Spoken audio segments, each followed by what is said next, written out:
नमस्कार, किसान समाचार में आपका स्वागत है। मैं हूं रेशमा आपके साथ। आइए नजर डालते हैं इस वक्त की हेडलाइंस पर। पश्चिम बंगाल में प्रधानमंत्री नरेंद्र मोदी ने किया ममता सरकार पर हमला। कहा टीएमसी सरकार ने जूट खेती और उद्योग को किया बर्बाद। पर सरकार जूट की खेती को बढ़ावा देने के लिए कर रही है भरसक प्रयास। किसानों को समृद्ध बनाने के लिए मोदी सरकार की कई अहम योजनाओं और नीतियों की शुरुआत। किसानों के उत्पादों की खरीद और एमएसपी में रिकॉर्ड बढ़ोतरी। सभी अनिवार्य खरीद, रबी और अन्य वाणिज्यिक फसलों के लिए एमएसपी में वृद्धि दर्ज।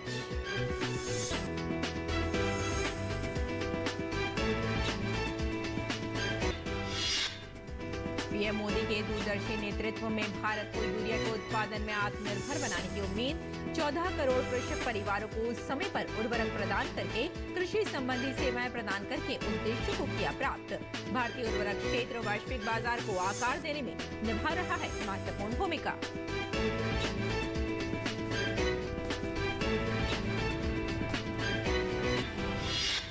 नई दिल्ली के चाणक्यपुरी में Bharat Africa friendship rose garden में एनडीएमसी रोज फेस्टिवल का आयोजन। 7 मार्च तक जारी गुलाब उत्सव में गुलाब के फूलों की 70 से ज्यादा किस्में की जा रही हैं प्रदर्शित।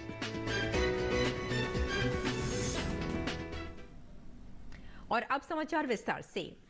प्रधानमंत्री ने पश्चिम बंगाल के नादिया में रैली को संबोधित करते हुए कहा कि बीजेपी सरकार ने किसानों के हित में गेहूं, चीनी और चावल की पैकिंग बंद करा दी है और जूट की पैकिंग को अनिवार्य कर दिया है। इसी वजह से जूट के मिलों को हर वर्ष हजारों करोड़ रुपए के ऑर्डर मिल रहे हैं, जबकि अपने शासनकाल में टीएमसी ने जूट उद्योग और जूट खेती को बर्बाद कर दिया।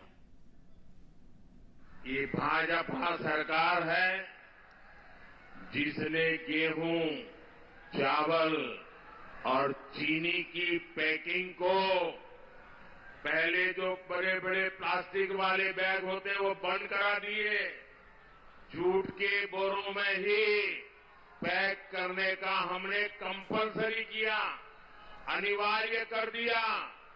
इससे यहां की जूट मिलों को हर साल कई हजार करोड़ रुपए के ऑर्डर मिलने लगे हैं।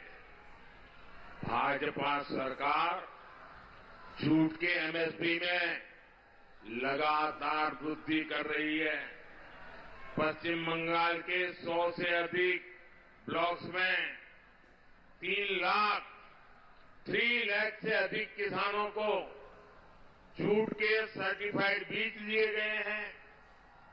जूट किसान हो या फिर फूल की खेती से जुड़े किसान, सभी को पीएम किसान सम्मान निधि का भी बहुत लाभ मिल रहा है।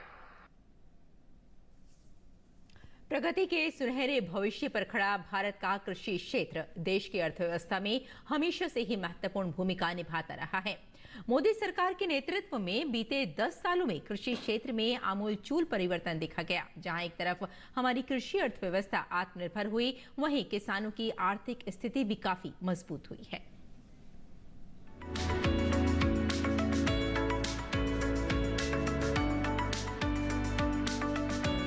प्रधानमंत्री नरेंद्र मोदी के नेतृत्व वाली केंद्र सरकार के 10 साल के कार्यकाल में कृषि क्षेत्र को बहुत मजबूती प्रदान की गई। सरकार का पूरा जोर आमूल चूल बदलाव पर रहा। किसान सम्मान निधि के तहत अधिक आवंटन और वैज्ञानिक पद्धति को अपनाना सबसे चर्चित रहा। बीते 10 साल में केंद्र सरकार का सारा जोर कृषि क्षेत्र का चाल, चरित्र और चेहरा बदलने पर रहा। इस दौरान बजट आवंटन से लेकर किसानों के उत्पादों की खरीद और न्यूनतम समर्थन मूल्य तक में रिकॉर्ड बढ़ोतरी हुई। बजट आवंटन वर्ष 2013-14 में कृषि एवं किसान कल्याण मंत्रालय का बजट आवंटन केवल 27,662.67 करोड़ रुपए था, जो अब बढ़कर 2023-24 में 1,25,035.79 करोड़ रुपए हो गया है।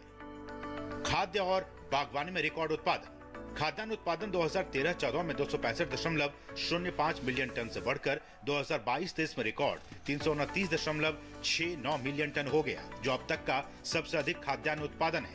वहीं 2022-23 में बागवानी उत्पादन 351.92 मिलियन टन था, जो अब तक का सबसे अधिक है।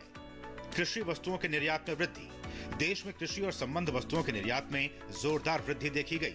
कृषि और संबद्ध निर्यात 2021-22 में 50.24 बिलियन अमेरिकी डॉलर से बढ़कर 2022-23 में 53.15 बिलियन अमेरिकी डॉलर हो गया।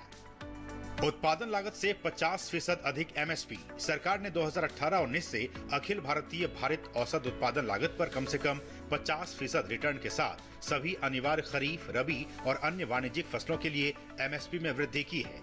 धान सामान्य के लिए एमएसपी 2013-14 में 1345 रुपए प्रति क्विंटल था, जो 2023-24 में 2203 रुपए प्रति क्विंटल हो गया। वहीं गेहूं के लिए एमएसपी 2013-14 में 1350 रुपए प्रति क्विंटल से 2023-24 में 2125 रुपए प्रति क्विंटल बढ़ाया गया। किसानों से खरीद में बढ़ोतरी। 2018-19 से पीएसएस के तहत 115.32 एलएमटी दालों की खरीद की गई। वहीं किसानों को 63,034.55 करोड़ रुपए का भुगतान किया गया। इसी तरह 2018-19 से पीएसएस के तहत 51.75 एलएमटी तिलहन की खरीद की गई, जिसका एमएसपी मूल्य 23,55,876 रुपए रहा। वहीं किसानों को 26,328.41 करोड़ रुपए का लाभ हुआ। प्रधानमंत्री फसल बीमा योजना के प्रारंभ से अभी तक इसमें 15 करोड़ से ज्यादा किसान जुड़े हैं और अब तक किसानों के 29,237 करोड़ रुपए के प्रीमियम के मुकाबले 1.52 लाख करोड़ रुपए के दावों का पेमेंट किया गया है। पीएम किसान सम्मान निधि। प्रधानमंत्री द्वारा महाराष्ट्र के यवतमाल में पीएम किसान योजना की 16वीं किस्त जारी करने के साथ ही अब तक इस योजना से 11 करोड़ से अधिक पात्र किसान परिवारों को लगभग 3 लाख करोड़ रुपए का लाभ प्रदान किया जा चुका है। जैविक खेती को बढ़ावा। परंपरागत कृषि विकास योजना के तहत 16.19 लाख किसान लाभान्वित हुए हैं। कृषि अवसंरचना निधि। कृषि अवसंरचना में निवेश के लिए मध्यम दीर्घकालिक ऋण वित्त पोषण सुविधा जुटाने के लिए 1 लाख करोड़ रुपए का कृषि अवसंरचना कोष 2020 में लॉन्च किया गया था। इन स्वीकृत परियोजनाओं ने कृषि क्षेत्र में 62,653 करोड़ रुपए का निवेश जुटाया है। एफपीओ को बढ़ावा देना। अब तक देश में इस योजना के तहत 7,960 एफपीओ पंजीकृत हो चुके हैं और 3,187 एफपीओ को 145.1 करोड़ रुपए का इक्विटी अनुदान जारी किया गया है। पर ड्रॉप मोर क्रॉप। 2015-16 से 2023-24 तक पीडीएमसी के तहत देश में 83.06 लाख हेक्टेयर क्षेत्र को सूक्ष्म सिंचाई के तहत कवर किया गया है। कृषि में ड्रोन प्रौद्योगिकी को बढ़ावा। कृषि में ड्रोन प्रौद्योगिकियों के अनूठे लाभ को देखते हुए किसान ड्रोन प्रमोशन के लिए अब तक 141.41 करोड़ रुपए की राशि जारी की जा चुकी है। नमो ड्रोन दीदी योजना। नमो ड्रोन दीदी योजना के तहत बहनों के समूहों को ड्रोन पायलट की ट्रेनिंग दी जा रही है। फिर सरकार इन बहनों को ड्रोन देगी जो खेती के काम में आएगा। ड्रोन की खरीद के लिए 15,000 महिला स्वयं सहायता समूह को 8 लाख रुपए प्रदान किए जाएंगे। कृषि स्टार्टअप्स। इसके तहत 2019-20 से अब तक 1,554 स्टार्टअप का चयन किया गया और उनके वित्त पोषण के लिए सहायता अनुदान के रूप में 106.25 करोड़ रुपए जारी किए गए हैं। मिलेट वर्ष। संयुक्त राष्ट्र महासभा ने वर्ष 2023 को अंतर्राष्ट्रीय मोटा अनाज वर्ष घोषित किया।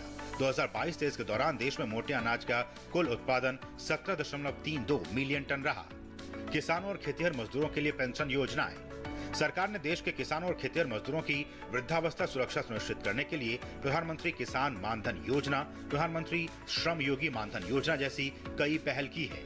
आज की तारीख में 36 लाख से अधिक किसान और खेतिहर मजदूर इन योजनाओं में पंजीकृत हैं। उम्मीद की जानी चाहिए कि इन तमाम पहलों के जरिए भारत का कृषि क्षेत्र और भी मजबूत होगा और आत्मनिर्भर और विकसित भारत की दिशा में हमारे कदम और भी तेजी से आगे बढ़ेंगे। Bureau report, DD news. और देश के खाद्य सुरक्षा लक्ष्यों को पूरा करने में उर्वरक क्षेत्र एक अहम भूमिका निभा रहा है। बीते 10 सालों में इस क्षेत्र में कई महत्वपूर्ण बदलाव देखे गए हैं। पीएम मोदी के दूरदर्शी नेतृत्व में भारत का उर्वरक क्षेत्र सफलता के नित नए सोपान चढ़ता जा रहा है।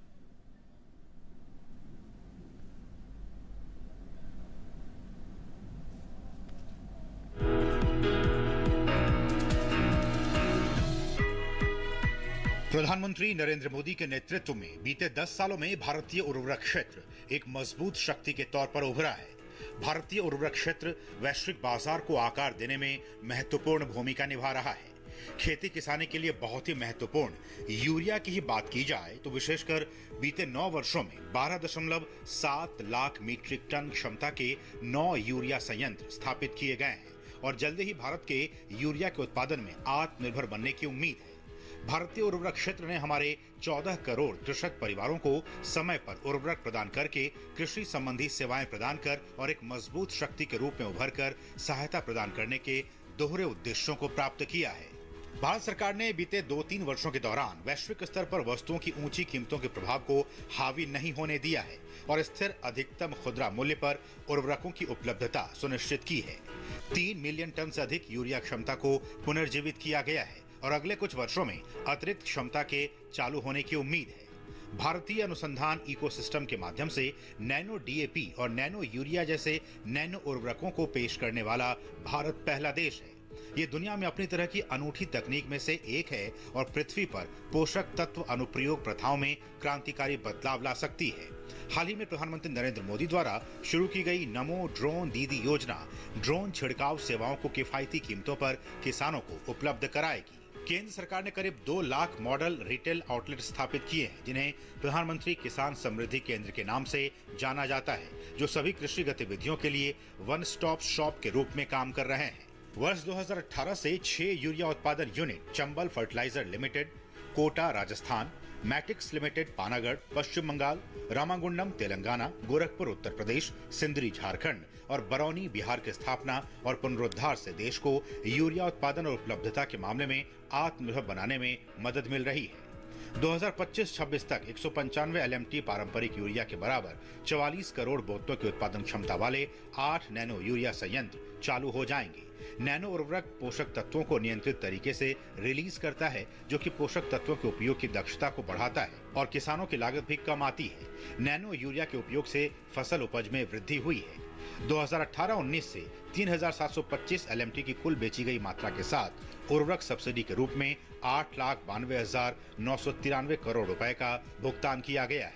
भारत के कुल FDI के मामले में रसायन 6ठे स्थान पर है, जो भारत में कुल FDI इक्विटी प्रवाह का लगभग 3% है, जिसमें वित्त वर्ष 2021-22 में सभी क्षेत्रों में सबसे अधिक यानी 91% की वृद्धि दर्ज की गई है।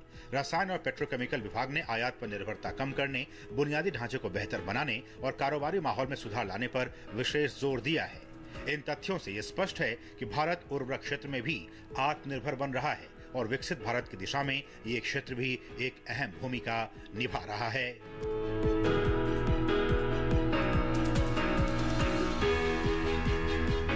Bureau report, DD news. आगे बढ़ते हैं। उत्तर भारत और पूर्वी भारत के किसानों के लिए कभी वरदान रहा बरौनी फर्टिलाइजर बंद हो चुका था। 2019 में पीएम मोदी ने शिलान्यास किया और अब आज इसका उद्घाटन होने जा रहा है। ये फर्टिलाइजर बिहार समेत पूर्वी भारत के युवाओं के पलायन को रोकेगा। इसी मुद्दे पर हिंदुस्तान उर्वरक रसायन लिमिटेड बरौनी खाद कारखाना के वाइस प्रेसिडेंट संजय गुप्ता से हमारे संवाददाता राजेश राज ने बातचीत की।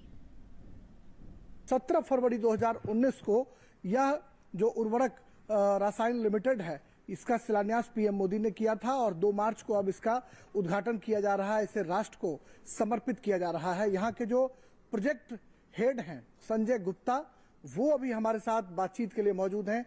सबसे पहले तो हम ये जानना चाहेंगे कि यह जो फर्टिलाइजर है, ये उत्तर भारत और पूर्वी भारत के लिए कितना महत्वपूर्ण है, इसके शुरू होने से कितना फायदा होगा यहाँ के किसानों के लिए? पूर्वी भारत के लिए बहुत महत्वपूर्ण है, क्योंकि 2002 में ये कारखाना बंद हो चुका था। माननीय मुख्यमंत्री और माननीय प्रधानमंत्री के प्रयासों से इसका दोबारा से काम शुरू हुआ और हमने एक स्पेशल पर्पस व्हीकल बनाया, जिसके प्रमोटर हमारे IOCL हैं, NTPC, coal India limited, HFCL and FCIL हैं। 2016 में हमारी स्पेशल पर्पस व्हीकल कंपनी बनी। कंपनी बनने के बाद हमने इसका कॉन्ट्रैक्ट किया। इस प्लांट को बनाने के लिए हमने स्पेशल टेक्नोलॉजी को यूज किया। अमोनिया प्लांट की टेक्नोलॉजी हल्दो टॉप्सो की टेक्नोलॉजी है, यूरिया प्लांट की टेक्नोलॉजी साइपम इटली की टेक्नोलॉजी है। 2022 में हमने प्रोजेक्ट को कंप्लीट कर लिया, कमीशन कर लिया। उसके बाद से निरंतर हम तकरीबन 4000 metric ton per day urea का उत्पादन कर रहे हैं और ये यूरिया हमारे बिहार में और 9 राज्यों में कंटिन्यूअस सप्लाई हो रहा है। क्या लगता है सर कि जो उत्पादन आप कर रहे हैं नीम कोटेड यूरिया, उस पर पीएम मोदी का भी खासा फोकस रहा है, कितना किसानों के लिए फायदेमंद है? ये नीम कोटेड यूरिया करने से, बिकॉज ये बहुत स्लो रिलीज होता है, तो इसमें जमीन की उर्वरक क्षमता बढ़ जाती है और हमारा कंजप्शन भी कम होता है। प्रतिदिन तकरीबन हम 4000 मीट्रिक टन यूरिया का उत्पादन करते हैं और अभी तक हमने 12 लाख मीट्रिक टन यूरिया का उत्पादन इस कारखाने से कमीशनिंग होने के बाद तक कर लिया है। और इस कारखाने के लगने से तकरीबन 10,000 लोगों को प्रत्यक्ष और अप्रत्यक्ष रूप से रोजगार मिला है। किस तरीके से आप पानी को स्वच्छ रखने और अपने खाद के लिए उसका इस्तेमाल कर रहे हैं? इस खाद कारखाने में हमने नई पानी को ट्रीट करने का प्रोविजन रखा हुआ है। इनिशियली हम लोग गंगा वाटर यूज कर रहे हैं, तकरीबन 1400 मीटर क्यूब पर आवर की रेट से वहां से हम पंप कर रहे हैं। उस पंप को करने के बाद हमारे प्लांट के अंदर वाटर प्री ट्रीटमेंट प्लांट लगा है, जिससे कि हम उसको ट्रीट करते हैं। उसके बाद डीएम प्लांट बनाते हैं और जो प्रोसेस की रिक्वायरमेंट है पानी की, उसी गंगा वाटर को ट्रीट करने के बाद हमारी हो जाती है। जो नौजवान हैं इस इलाके के आसपास के जो लोग हैं, उनके लिए भी एक बड़ा राहत का पैगाम है, रोजगार के द्वार भी है। इस प्लांट के लगने से जो हमारे नियर बाई एरिया में है, इसमें बहुत खुशहाली का माहौल बना हुआ है और लोगों को रोजगार मिल रहा है।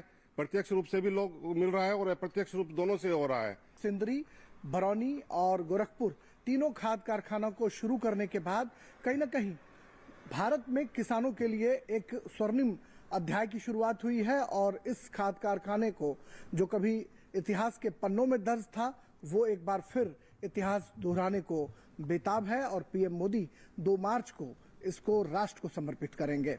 कैमरामैन एजाज हुसैन के साथ बरौनी बेगूसराय से मैं राजेश राज, डीडी न्यूज के लिए। नई दिल्ली के चाणक्यपुरी में Bharat Africa friendship rose garden में एनडीएमसी रोज फेस्टिवल का आयोजन किया गया है। 7 मार्च तक चलने वाले नई दिल्ली नगरपालिका परिषद के गुलाब उत्सव में गुलाब के फूलों की 70 से ज्यादा किस्में देखी जा सकती हैं। और क्या खास रहेगा इस रोज फेस्टिवल में, इस पर एनडीएमसी के उद्यान निदेशक रईस अली से खास बातचीत की हमारे संवाददाता गिरीश निशाना ने।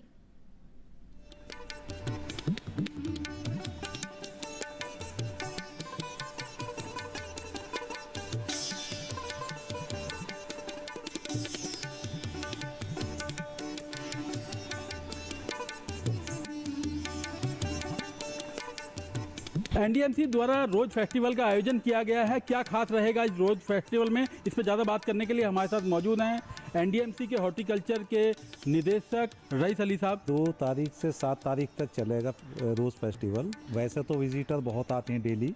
जब इसका पता चलेगा कि भाई इस तरह का फेस्टिवल है तो और लोग ज़्यादा से ज़्यादा यहाँ विजिट करेंगे। सर, कुल कितनी प्रजातियाँ यहाँ पर देखने को मिलेंगी गुलाब की? इसमें 70 से ज़्यादा इंग्लिश गुलाब लगे हुए हैं और बाकी ये देसी गुलाब की भी कुछ बैट्स हैं जिसे बुश रोज़ कहते हैं, और 70 से ज़्यादा इंग्लिश गुलाब की बैट हैं। हमारा जो रोज़ गार्डन ये डेवलप हुआ है इंडिया अफ्रीका फ्रेंडशिप के टाइम, ये 2015 में डेवलप हुआ। एक ब्रिक्स रोज़ गार्डन है बराबर में, वो 2016 में डेवलप हुआ है। तो दोनों में 70 से ज़्यादा वैरायटी हमने इंट्रोड्यूस की है। जो गुलाब को देखना चाहते हैं वो कब से कब तक यहाँ आ सकते हैं और समय क्या रहेगा? सुबह को मॉर्निंग वॉकर भी आते हैं तो सुबह से आने लग जाते हैं। पूरा दिन आप देख रहे हैं कितना लोग मतलब आपको विजिटर दिखाई दे रहे हैं, तो पूरा दिन चलता रहा। वीकेंड पे और ज़्यादा आते हैं। मौसम कहीं ना कहीं पूरी तरह से बदल रहा है, ऐसे में गुलाब पे क्या असर दिखाई दे? बर्ड्स निकलनी शुरू हुई है।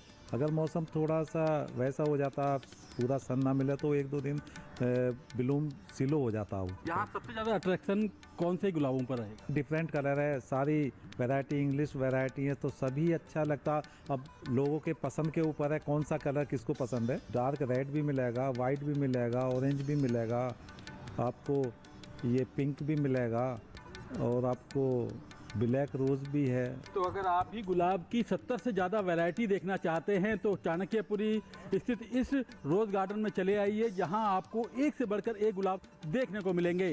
कैमरामैन जगमोहन प्रधान के साथ गिरीश निशाना, डीडी न्यूज, दिल्ली। और आइए अब बात कर लेते हैं मंडी भाव की।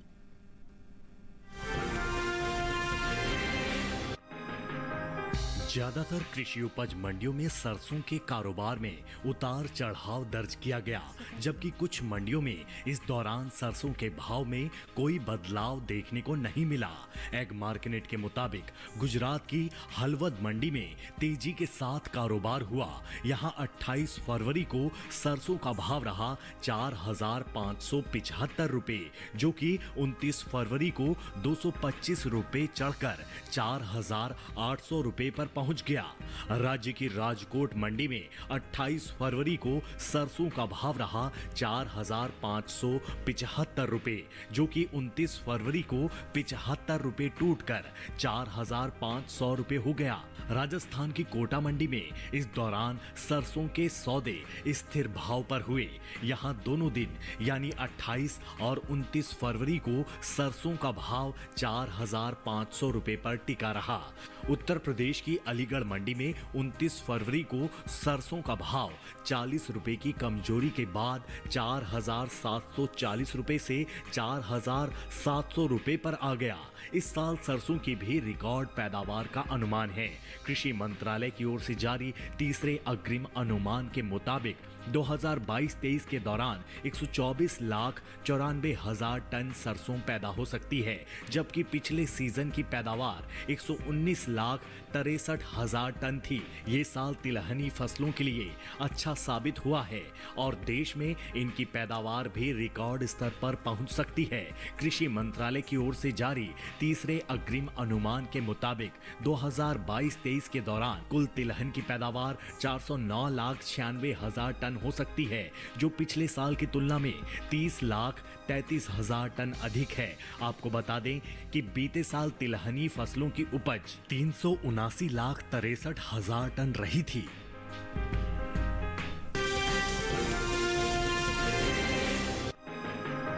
इन दिनों देश की ज्यादातर मंडियों में प्याज की आवक सामान्य देखने को मिल रही है। गुरुवार को प्याज के सौदों में मिला जुला रुख देखने को मिला। हाजिर भाव की बात करें, एग मार्केट के मुताबिक गुजरात की धोराजी मंडी में 28 फरवरी को प्याज का भाव रहा 1,250 रुपए। 29 फरवरी को इसका भाव 50 रुपए टूटकर 1,200 रुपए हो गया। महाराष्ट्र की पुणे मंडी में 28 फरवरी को प्याज का भाव रहा 1,200 रुपए, जो कि 29 फरवरी को 300 रुपए गिरकर 900 रुपए हो गया। पंजाब की जलालाबाद मंडी में 28 फरवरी को प्याज का भाव रहा 1,700 रुपए, जो कि 29 फरवरी को 100 रुपए चढ़कर 1,800 रुपए पहुंच गया। राजस्थान की जोधपुर मंडी में बीते 2 दिनों के दौरान प्याज के भाव स्थिर रहे। यहां 28 और 29 फरवरी को प्याज बिना किसी फेरबदल के 1,200 रुपए पर बिकी।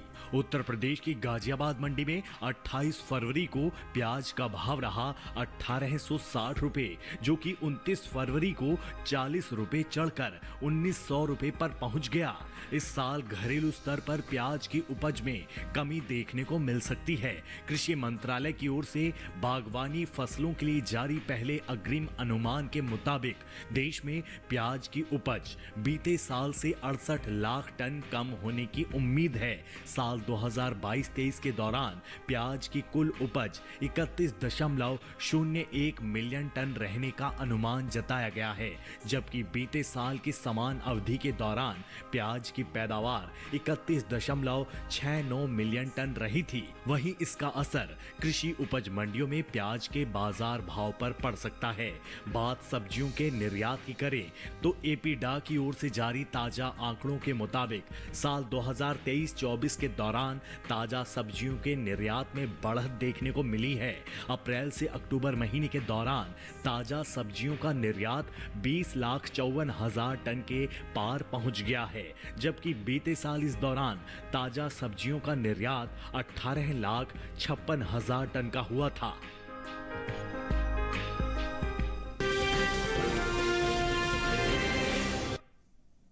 और किसान इस मौसम में कैसे रखें अपनी खेती का ख्याल, आइए जान लेते हैं।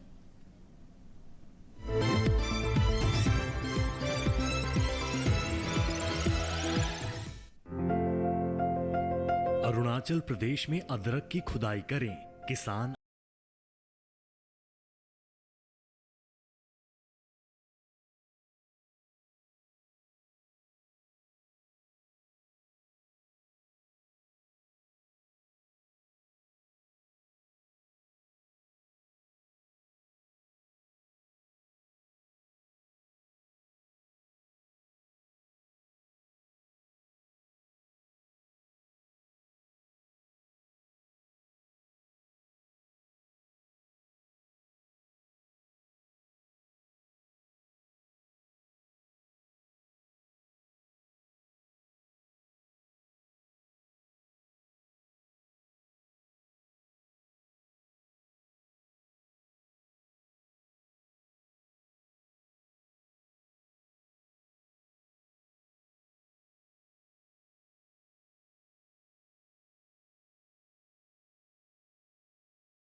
स्थान पत्ता गोभी की भी कटाई करें।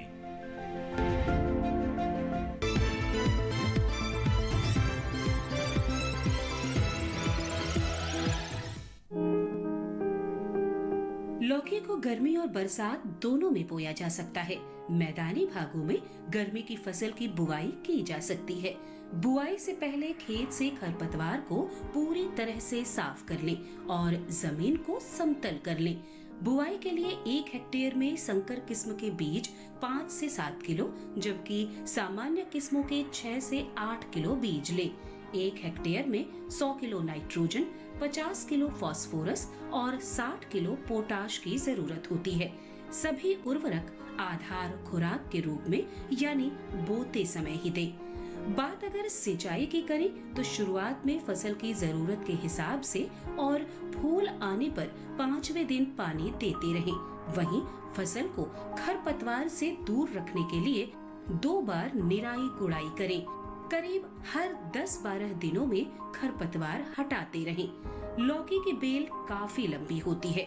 इसकी खासियत ये है कि आप कम जगह में भी इसकी खेती कर सकते हैं। कीड़े खेती किसानी के साथ साथ आइए नजर डाल लेते हैं कुछ और महत्वपूर्ण खबरों पर। खास खबर में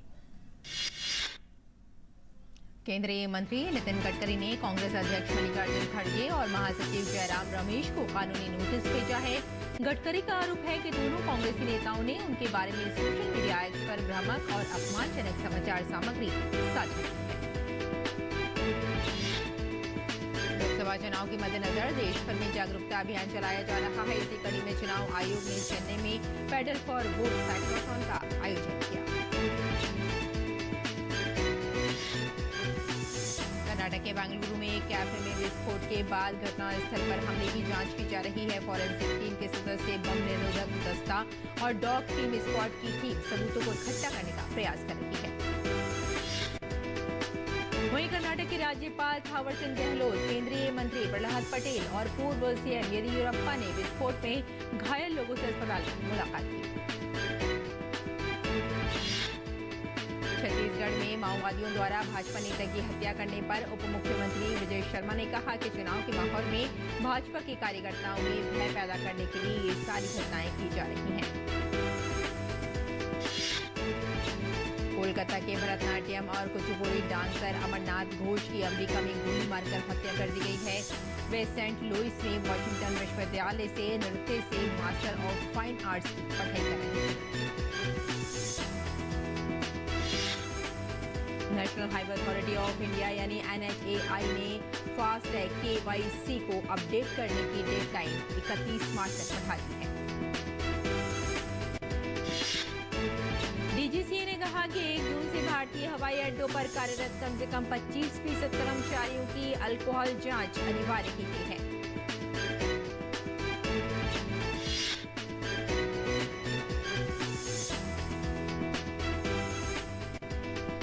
तो किसान समाचार में फिलहाल इतना ही। अनुमति दें। नमस्कार।